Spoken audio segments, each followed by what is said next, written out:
So if this is the case, what was the market so worried about at the end of last year? Why did we see that almost 20% correction and bear market in the markets? And for that, we're going to go to our satellite weather map.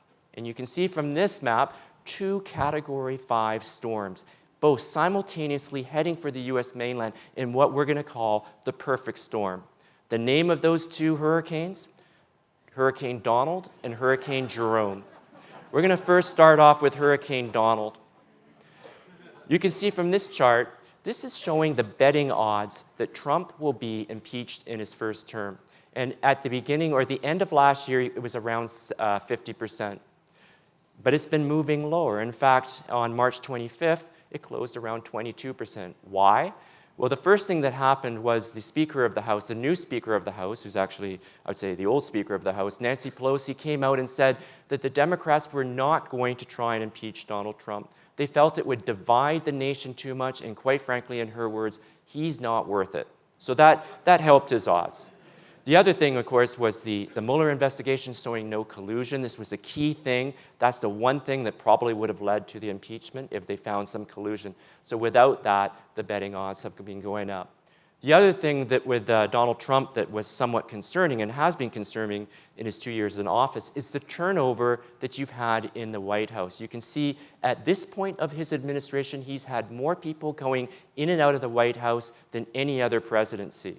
Now, what concerns us the most is last year, if you remember, there was an op-ed in the New York Times last September, and it was from an unnamed senior official in the White House office who said, "I am part of the resistance inside the Trump administration," and went on to say, "Americans should know that there are adults in the room. We fully recognize what is happening, and we're trying to do what's right, even when Donald Trump won't." So the question is, are adults still in the room with all that turmoil and all that exiting out of the White House? So that would be a concern for the markets. But in general, that's not really what the market was worried about, because I think the market has trouble discounting all the crazy Trump stuff.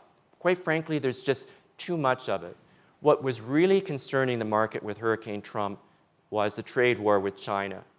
So last year, the US put tariffs on about $250 billion of Chinese imports. China retaliated with tariffs on basically everything the US exports to China. So that was moving the market down. Why did the market recover? Well, because it looks increasingly likely that we're going to get a deal. And what does that deal look like, we think, because it hasn't been announced, and it could very well still fall apart. We think the easy part of the deal is China buys more US goods. They have to buy soybeans from someone, why not the US? The harder part is the US wants to more protection on intellectual property.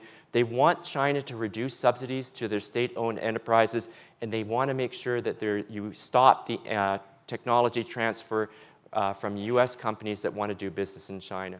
The hardest part, and this is where we're seeing some stumbling blocks with the deal, is the enforcement mechanism. The US wants to be able to put on tariffs, unilateral tariffs. China doesn't agree with that. And also, the US wants to leave some of the tariffs in place in case China doesn't go through with the deal.